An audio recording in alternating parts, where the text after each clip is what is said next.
Chegou esse tempo que Paulo falou a Timóteo, que viria tempos que não suportariam a sã doutrina. Suportam tudo hoje, em muitos lugares por aí, mas está difícil de suportar a sã doutrina.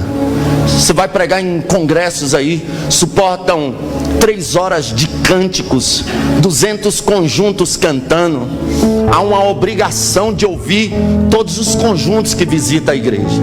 Aí ouve 200 conjuntos, coloca mais a equipe de louvor, coloca mais o jogral, coloca mais a peça, coloca mais a dança. Aí quando vai passar para a sã doutrina ser aplicada à igreja, irmão, o horário está avançado, o irmão tem 5 minutos aí. Eu espero que o irmão entenda a gente.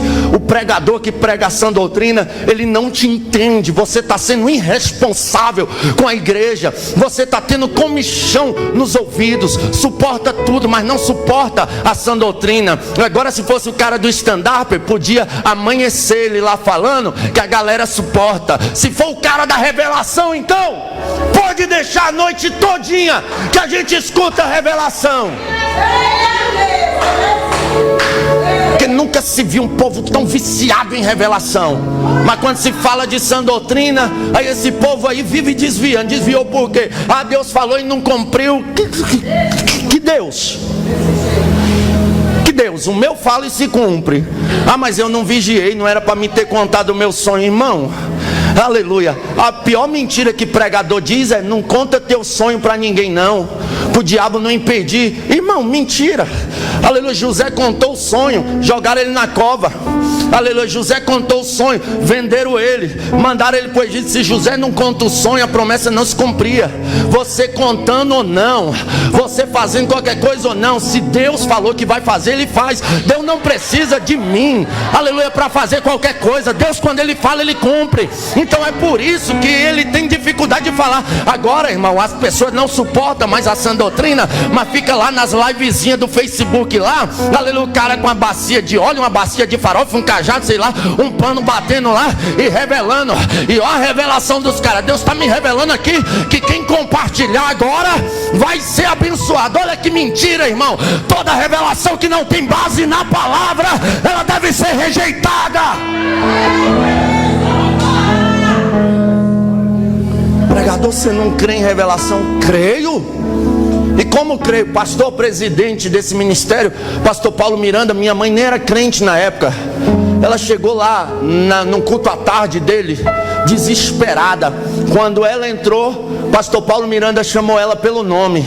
Falou: olha, lá na tua casa está uma situação de desespero, mas ainda hoje, era 3 horas da tarde quando ela entrou lá, ele disse: ainda hoje Deus abre a porta de emprego para você. Quando ela chegou em casa, ligaram para ela ir trabalhar. Então revelações tem, revelações acontece. Eu sou fruto de uma revelação. Eu tinha 15 anos de idade, estava totalmente perdido, aleluia, no mundo das drogas. Eu tenho uma vergonha, irmão, do meu passado. Quando eu olho para o meu passado, parece que não era eu. Aí eu entendo que a Bíblia diz que em Cristo a gente nasce de novo.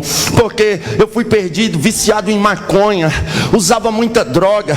Aí o que acontece? Nós morávamos em Águas Lindas de Goiás, no recreio da barragem, aleluia, e todo mundo conhecia a gente lá. Muita gente lembra dessa situação. A gente morava num barraquinho pequeno que só tinha um banheiro. Ali uma situação de miséria total, porque minha mãe foi abandonada pelo meu pai com 7 filhos. Pense, a mais nova tinha meses de idade. Aleluia, pense para uma mulher trabalhar numa situação dessa. Aleluia, ela não tinha condições de trabalhar porque ficou enferma dos olhos. Aí minha mãe começou a vender as coisas de dentro de casa, vendeu fogão, vendeu bujão, vendeu geladeira para comprar comida. Conclusão, a gente só cozinhava na lenha. Cortaram a água da gente, a vizinha que deu água para a gente por mais de 3 anos.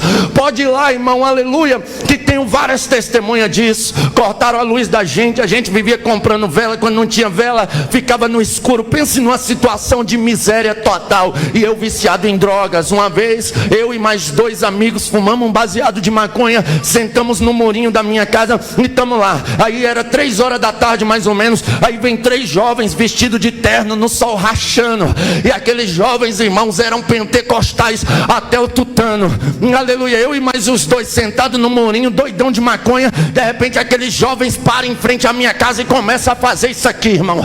Pense no negócio. E eles pulavam assim, e pulavam, e sapateavam, e começaram a falar línguas estranhas. Pense isso para 3 jovens doidão de maconha que não conhecia nada do poder de Deus. O meu amigo olhou assim e falou: vixe, os caras tão doidão, mas doidão quem tava era nós. E os caras sapateando, pulando, marchando. Aí eles pegaram um na mão do outro, começaram a falar em línguas. O do meio começou a falar em línguas mais alto. Quando ele começou a falar em línguas mais alto, ele apontou para o meu barraco. Ele disse: hoje essa casa está em ruína, hoje essa casa está em miséria, mas de dentro dessa casa Deus vai levantar pregador, de dentro dessa casa Deus vai levantar profeta, de dentro dessa então quando Deus fala, Ele cumpre. Eu não sei aonde estão aqueles profetas, mas a profecia está pregando aqui hoje. Quem acredita, levante a mão da glória.